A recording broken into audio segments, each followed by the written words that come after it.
नवाज शरीफ का खास आदमी आसिम मुनीर के खास आदमी से लड़ पड़ा है और लड़ाई की वजह जो है वो प्रॉपर्टी है और एक दूसरे के इन्होंने पोल खोलने शुरू कर दिए हैं, अजीबो गरीब हरकतें शुरू कर दी हैं।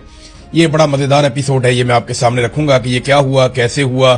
नवाज शरीफ के खास आदमी अफसार आलम और आसिम मुनीर के खास आदमी मोहसिन नकवी, इनके बीच में एक मामला ठन गया।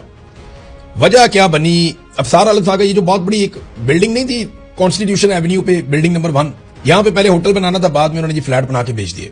सिक्योरिटी इशू है। अब इसकी पेमेंट भी नहीं की हुई थी। यहां पाकिस्तान में तो बहुत 2 नंबरी होती है ना, तो किसी ने ये भी नहीं सोचा कि यार कॉन्स्टिट्यूशन एवेन्यू के ऊपर है, सामने पार्लियामेंट है, सुप्रीम कोर्ट है, हाई कोर्ट है, यहां पे साथ ही जो है पार्लियामेंट, आगे जाके लॉजेज आ जाते हैं। कैसे हमारे मुकद्दस इदारे हैं यहां पे। तो इस जगह के ऊपर भी पैसा बना लिया अफसरान ने 2 नंबरी करके, और फ्रॉड किस्म के माफिया ने यहां पे आके माल बना लिया, जजेस ने भी अपना पैसा खा लिया।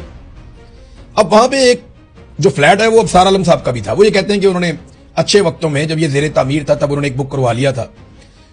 उन्होंने कहा जी मोहसिन नकवी ने इस्लामाबाद के दिल में बिल्डिंग पर हमला किया, रेंजर्स को गैर आईनी और गैर कानूनी तौर पर इस्तेमाल किया, उनकी कमांड के हुक्म के बगैर उन्हें इस्तेमाल किया गया, और अभी कोर्ट का तहरीरी ऑर्डर भी नहीं आया था और ये सारा कुछ कर दिया गया। ये अफसार आलम साहब थोड़ा अरसा पहले जब कच्ची आबादियां गिराई जा रही थी तब नहीं बोले, जब रेंजर्स को इस्तेमाल करके नहाते शहरियों पर गोलियां चलाई गई तब नहीं बोले। पहले भी तो रेंजर्स को इस्तेमाल किया गया। आज तो सिर्फ बिल्डिंग खाली करवा लेते, पहले तो इंसानों का कत्लेआम कर दिया गया। आप कह रहे थे नहीं कोई कत्ल नहीं हुआ, कुछ नहीं हुआ। आप तो 2 नंबर अजीब तरीके से बात कर रहे थे, याद है आपको? तो अफसार आलम साहब अब अपनी बिल्डिंग पे बात आई है या अपने प्लॉट पे बात आई है, आपका हक हलाल का होगा, लेकिन जब बात अपने घर पे आई है तो आपको कितनी तकलीफ हुई है। तो वो जो लोग कत्ल हो गए वो भी तो किसी के बच्चे थे। ये जो कच्ची आबादियों में हजारों लोग जो बेघर हो गए हैं बहुत बड़ी तादाद में, उनके भी तो घरौंदे थे, वो तो उन घरों के अंदर रहते थे। आप तो यहां पे रहते भी नहीं है, ये तो सिर्फ आपकी एक प्रॉपर्टी थी। यानी जिस एलीट क्लब की इमारत में अफसार आलम साहब का अपना फ्लैट था, उस पर मोहसिन नकवी साहब का रेड हमला करार दे दिया गया। रेंजर्स की मदद लेना गैर कानूनी, गैर आईनी करार दे दिया उन्होंने। इससे कबल दर्जनों आम बस्तियां मलिया मेट हुई, तब ये बिल्कुल चुप बैठे हुए थे। सियासी कारकुनों पर असली गोलियां चली, लोग कत्ल हुए, इनको वो रबड़ की गोलियां लगती थी, और रेंजर्स का वहां इस्तेमाल इन्हें ऐन कानूनी और आईनी लगता था। यानी ये मुनाफकत नहीं है तो और क्या है?